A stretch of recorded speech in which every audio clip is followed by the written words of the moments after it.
Het kabinet wil minder buitenlandse studenten, maar de HZ komt daardoor in grote problemen. Het zet echt direct druk op, in ons geval 9 opleidingen die hartstikke waardevol zijn. En verder in deze uitzending. Goed rapportcijfer voor OV. En je ziet steeds meer au pairs.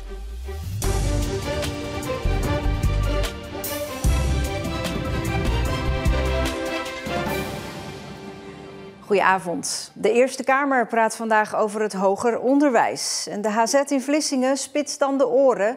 De hogeschool heeft veel last van de plannen van het kabinet om studenten uit het buitenland te weren. Want de HZ heeft die juist heel hard nodig. Hello, my name is Anna Petras. I am 20 years old and I'm studying at AZ University of Applied Sciences. Anna komt uit Roemenië. Ze studeert hier voor het tweede jaar chemie. Ze houdt van Zeeland. When it's sunny outside, I think it increases my mood, so it helps me study better. And I think it's because it's next to the sea, so you can take a walk on the beach. You can admire the architecture, which is really beautiful. When I first came here, I thought they were facades, to be honest. Landelijk wil het kabinet juist minder internationale studenten. Omdat druk op bijvoorbeeld kamers in de Randstad te groot is. Door die landelijke discussie komen er nu al minder aanmeldingen binnen in Zeeland. Dat zie ik als ik naar de aanmeldingen kijk voor dit jaar uit Europa. Dan is het op het moment 30% lager dan het vorig jaar was. Dat is echt een behoorlijk aantal.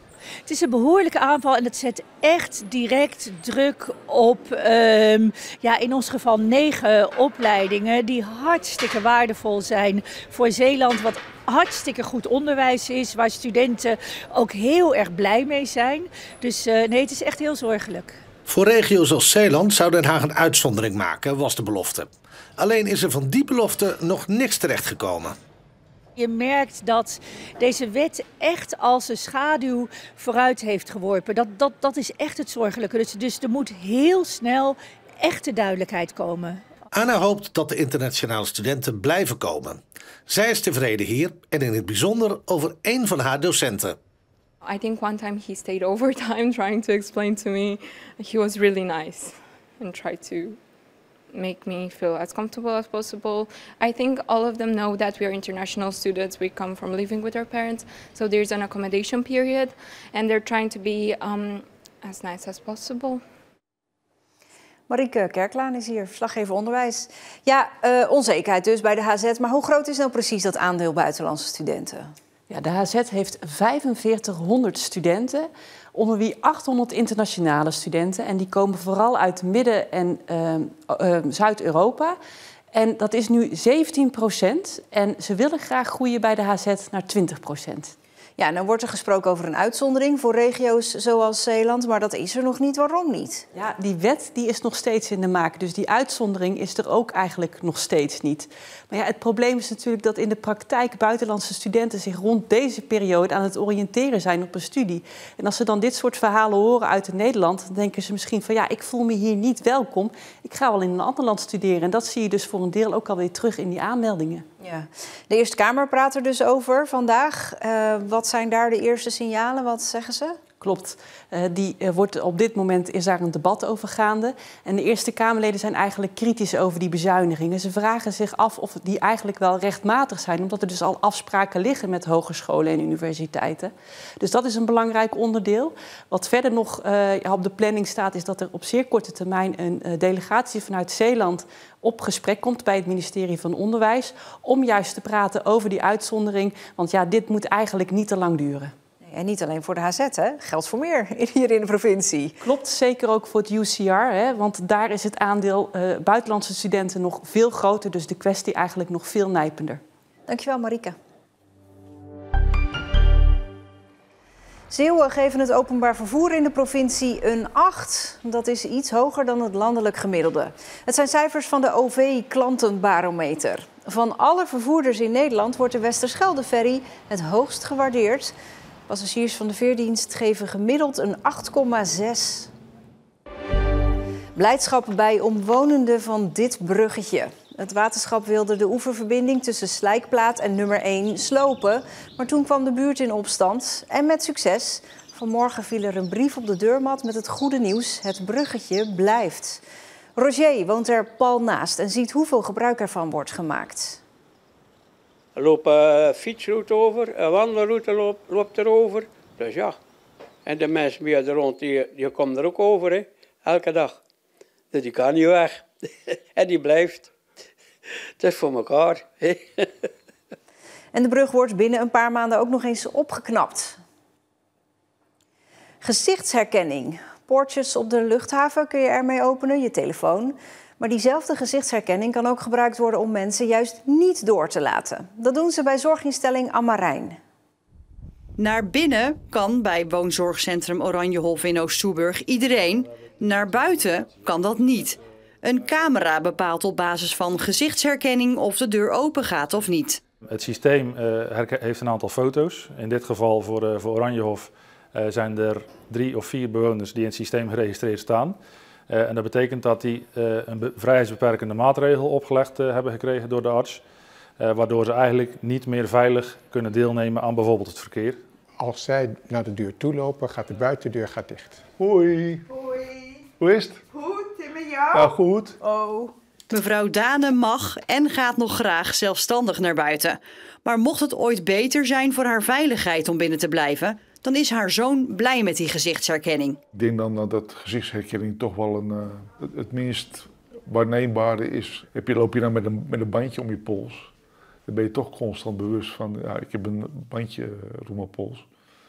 Ja, en als er iemand op een gegeven moment opstandig is en ze denken van, nou, ik ga het bandje afdoen, kunnen ze alsnog naar buiten lopen. Helemaal feilloos is die camera overigens ook niet. Die camera is voor 99,7% zuiver. Mocht er toch een bewoner doorheen glippen, dan is het verzorgend personeel wel al gealarmeerd. Zorginstelling Ammarijn is tevreden en gaat de camera met gezichtsherkenning op verschillende locaties gebruiken. De kerken in Kwadendamme en Heinkensand blijven toch open. Voorlopig in ieder geval. Door het teruglopend aantal kerkgangers werd door de overkoepelende parochie het besluit genomen de 2 katholieke kerken te sluiten. Net als eerder 3 andere kerken op de Bevelanden. Dat zorgde voor veel onrust en naar aanleiding daarvan wordt over een jaar een nieuw besluit genomen. De provincies zijn boos. Ze krijgen de komende 4 jaar 200 miljoen euro minder van het Rijk om hun taken uit te voeren. Dat er minder geld zou komen was verwacht, maar er zouden dan minder administratieve taken tegenover staan. En nu blijkt dat laatste toch niet door te gaan en het minderen op het geld wel. Een ordinaire bezuiniging noemt gedeputeerde Johannes de Bat het. Hij spreekt namens alle 12 provincies. Op het Lodewijk College in Terneuzen hebben verschillende generaties elkaar ontmoet vandaag. Ruim 100 leerlingen interviewden senioren uit de buurt. Wat is de mooiste plek waar u gewoond hebt? Nou, de mooiste plek vind ik nog altijd waar ik zelf woon nu. Midden in de polder. En als ik achter de keukentafel zit, dan zie ik al die grote schepen voorbij varen over de Westerschelde. Je zit natuurlijk met mensen waar je veel van kan leren, met veel levenservaring. En ik denk ook wel dat het iets is waar vooral heel leerzaam is. En ik vind het ook wel leuk. En het is ook een leuke manier om zo met mensen te praten en op gesprek te gaan. Welk verhaal wilt u ze vooral meegeven? Ja, dat je goed moet kijken naar je uitdaging, welk besluit je neemt, dat er voor- en nadelen aan zijn. En dat je ook moet leren accepteren dat het wel eens anders loopt dan je denkt. De leerlingen gaan van de interviews artikelen en filmpjes maken. En die worden later aan de deelnemers gepresenteerd in Cine City. Steeds meer Zeeuwen nemen een au pair in huis. Sterker nog, Zeeland zou buiten de Randstad de provincie zijn waar de meeste au pairs werken. Bij het gezin Sinke in Groede woont sinds juni vorig jaar au pair Tammy uit Zuid-Afrika. Tussen de middag luncht het hele gezin Sinke samen aan tafel. Ook au pair Snetemba, beter bekend als Tammy, eet met het gezin mee. Voor de 20-jarige Tammy is dit het eerste gezin waar ze au pair is. Het was wel spannend. Eerst toen ik in de vliegtuig zat en ik dacht, oei, wat ben ik nou aan het doen? Maar het gaat heel goed. En het voelt alsof ik lekker thuis ben. Ook voor het gezin Sinke is dit de eerste au pair. De familie woont op een kruidenboerderij. Het bedrijf, inclusief laboratorium, groeit hard en daarom moest er iets veranderen. We hebben alle een heel druk bedrijf en opgroeiende kinderen. En ja, dan kwamen we steeds eigenlijk een stapje tekort. En we hadden toch meer opvang nodig, dus daar hebben we ervoor gekozen om op een andere manier te gaan kijken naar hoe we dat konden invullen. Via een bureau kwam het gezin in contact met Tammy. En zij zijn niet de enige in Zeeland die daarvoor kiezen. Het aantal au pairs in Zeeland groeit hard door lange wachtlijsten bij de kinderopvang en de hoge kosten daarvan. Ook willen gezinnen graag een flexibele kinderopvang en dan biedt een au pair uitkomst. Maar een wildvreemde in huis nemen voor een jaar is natuurlijk... Het is heel spannend, want je hebt iemand wel in huis en ze zijn eigenlijk de halve wereld overgereisd om bij je te komen wonen. Gasten en vis blijven 3 dagen fris. En dit is een heel jaar. Ook voor de kinderen was het even wennen. Ik ken daar niet goed. Ze moeten wel een beetje aftasten. Even kijken waar liggen de grenzen, hoe zijn de grenzen. Maar het is heel belangrijk dat je dan ook goed met elkaar praat en dan afspreekt van nou, we doen allemaal hetzelfde. Inmiddels zijn de kinderen gewend en gehecht aan hun au pair. Je kan met ons spelletjes spelen. Geweldig. Ze is heel lief. Ze zet altijd eten voor ons klaar als we uit school komen. Het is ook heel gezellig. Ze kan super lieve knuffels geven. En ook Tammy heeft haar draai gevonden. Ze heeft er bewust voor gekozen om niet in de grote stad, maar in Zeeland au pair te worden. Omdat ze zelf ook op een boerderij is opgegroeid. There's so much to learn on the farm as well. And I love being surrounded by nature. It's so beautiful to hear the birds and everything. It's quite soothing. Ze kwam hier dan ook niet alleen voor de kinderen, maar ook om meer te leren over de taal en cultuur in Nederland. What did you learn about the Dutch culture? Oh, frikadellen. En dat niet alleen. I learned a lot more about patience.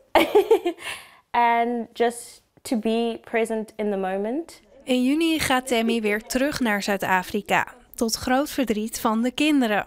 Echt heel jammer. Ik wil niet dat ze weggaat. Tammy wil hierna graag stewardess of psycholoog worden. Door het grote succes heeft de familie Sinke besloten om vanaf juni opnieuw een au pair te verwelkomen.